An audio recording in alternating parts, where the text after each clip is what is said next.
अगर मैं आपको बोलूं कि हमारी वाइफी वापस आ रही है तो क्या आप लोग बिलीव करेंगे? जी हाँ दोस्तों, जुजुत्सु काइसेन का लेटेस्ट चैप्टर 267 आ चुका है और ये चैप्टर तबाही लाया है, क्योंकि मैंने जब ये चैप्टर पढ़ा था तो मैं लिटरली अपने बेड से उछल पड़ा था और मुझे ऐसा लगा है कि मैं पीवीआर में बैठा हूँ और कोई भयंकर सा केमियो हुआ है जिससे सभी लोग एनर्जाइज्ड हो गए हैं। मैं बात कर रहा हूँ हमारी अपनी ट्रायो के तीसरे मेंबर नोबारा के बारे में, जो वापस आ गई है। विश्वास नहीं हो रहा ना? मुझे भी नहीं हुआ था। लिटरली नोबारा वापस आ गई है। मैं ना कह रहा था वो स्त्री है, वो कुछ भी कर सकती है।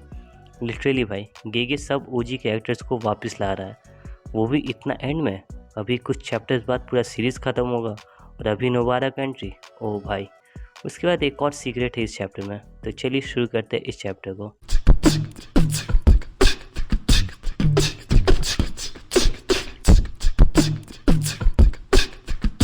तो गाइस, चैप्टर का स्टार्ट होता है फ्लैशबैक से, जहाँ पर गोजो और यूटा बात कर रहे हैं स्विच ट्रेनिंग के बारे में। जहाँ पर गोजो बोलता है कि यूटा, मैं तुम्हें सुना के लास्ट फिंगर दे दूंगा ताकि तुम उसे रिका को फीड करवा सको, जिससे तुम सुकना का श्राइन को कॉपी कर पाओ, क्योंकि स्वैप ट्रेनिंग के बाद भी we can't steal our memories. तो अगर रिका सुकना के श्राइन को कॉपी कर लेती है तो काफ़ी हेल्पफुल होगा आने वाले बैटल में।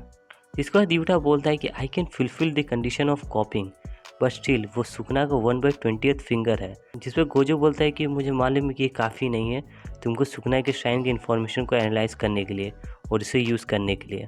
इसके बाद यूटा बोलता है कि आप बोल तो सही रहा है, क्योंकि मैंने भले ही इनुमाकी का कर्स टेक्निक यूज़ किया हो, लेकिन फिर भी मैं काफ़ी चीज़ें जो है वो नहीं कर पाता हूँ और मुझे बार बार इनुमाकी का हेल्प लेना पड़ता है, जिसके कारण ये काफ़ी वाइज डिसीजन नहीं होगा ये स्टेप लेना।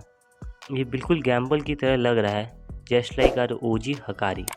और हाँ, हकारी से याद है, इस चैप्टर में भी हकारी का कोई जिक्र नहीं है और ना ही उसे दिखाया गया है।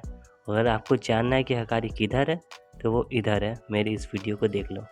इसके बाद यूटा अपना कॉपी कर्स टेक्निक की कंडीशन को बताता है कि अगर रिका को किसी का कर्स टेक्निक कॉपी करना है तो उसके लिए उसको उस बंदे का कोई बॉडी पार्ट्स कंज्यूम करना पड़ता है, एज वी ऑल नो। लेकिन कभी कभी बॉडी पार्ट और टारगेट पर भी डिपेंड करता है और वो कौन सी टेक्निक को कॉपी कर रहा और कितनी बार यूज़ होगा। हमें एक और बात मालूम पड़ता है कि अगर कोई पावरफुल टेक्निक है किसी पावरफुल सॉर्सरर का, उस केस में कोई इंपॉर्टेंट बॉडी पार्ट को कंज्यूम करना पड़ता है। लेकिन इसको बाईपास करने के लिए एक और तरीका है बाइंडिंग वॉक करने का, लेकिन इसमें यूसेज ऑफ कर्स टेक्निक पर लिमिटेशन लग जाता है और हमारे यूजी तभी अपना दिमाग चलाता है और पूछता है कि what about reverse curse technique, यानी कि अगर कोई सॉर्सरर का कोई भी पार्ट रिका कंज्यूम कर लेती है और वो सॉर्सरर उस पार्ट को आरसीटी की हेल्प से रिकवर कर लेता है, तब उस केस में क्या, फॉर एग्जांपल अगर रिका गोजो सेंसी का एक हाथ कंज्यूम कर लेती है और गोजो सेंसी अपना आरसीटी की हेल्प से उस हाथ को वापस रिजेनरेट कर ले, तब क्या रिका गोजो का लिमिटलेस को कॉपी कर सकती है? और अगर कर सकती है तब फिर रिका तो गोजो सेंसी और हकारी सेंसी के कर्स टेक्निक को ईजिली कॉपी कर पाएगी। जिस पर ऑब्वियसली यूटा बोलता है कि ना भाई, ऐसा नहीं है, इतना भी ईजी नहीं है।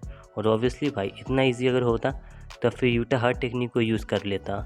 जिसका यूटा समझाता है कि अगर रिका किसी का बॉडी पार्ट को कंज्यूम करती है और वो बंदा उस पार्ट को रिकवर कर लेता है आरसीटी की हेल्प से, तब कॉपी टेक्निक का कंडीशन मीट नहीं हो पाएगा और वो टेक्निक उसे नहीं यूज़ कर पाएगा, क्योंकि उसका कंडीशन है कि जिस भी पार्ट को कंज्यूम किया गया है वो पार्ट वापस से रिकवर ना हो।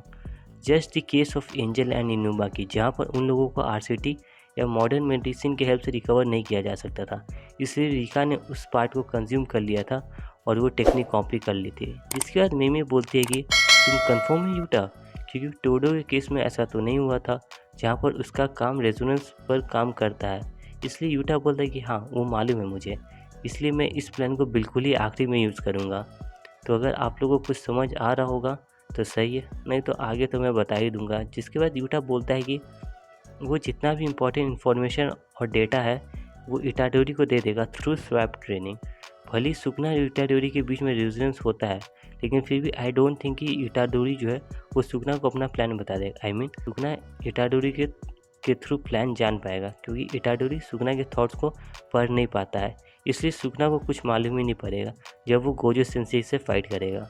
जिसके बाद यूटा थोड़ा मोटिवेट करता है यूजी को कि देख भाई, भले ही तुम अभी सुकना के टेक्निक्स को यूज़ नहीं कर पा रहा है, लेकिन एक टाइम आएगा जब तुम उसके टेक्निक को यूज़ कर पाओगे, तुम्हारे बॉडी पर उसका कर्स टेक्निक इंग्रेव्ड है। गोजो सेंसेई ने खुद अपने सिक्स आइज की हेल्प से कंफर्म किया है। And then we finally move to our climax battle of ओजी सुकना वर्सेस यूजी। यहाँ पर सुकना देखता है कि यूजी का 2 फिंगर है ही नहीं और उसने अभी तक से रिजनरेट भी नहीं किया है। कुछ समझ रहे हो? ये वुंड्स अभी भी का नहीं है। मैंने जब यूजी की बॉडी से स्वैप करके मेगुमी की बॉडी में आया था तब मैंने लिटिल फिंगर का यूज़ किया था।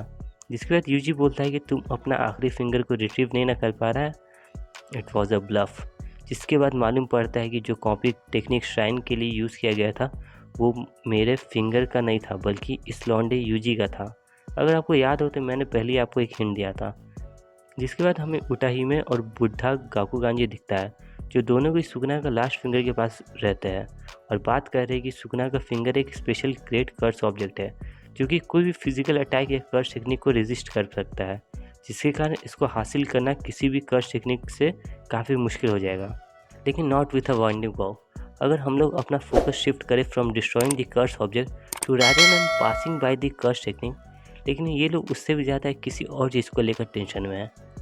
एक ऐसे सॉर्सर को लेकर जो अभी 30 मिनट पहले ही होश में आई है। या it's none other than our wifey material Nobara chan, जो कि आती भी है पूरा स्वैवेज में और बोलती है कि स्माइल बॉयज़। या ऑब्वियसली वी विल स्माइल यार। फाइनली आई तो मैंने तो एक वीडियो भी बना रखा था जहाँ पर मैंने बोला था कि नोबारा वापस ज़रूर आएगी and she uses a resonance टेंगरी ऑन सुकनाज लास्ट फिंगर।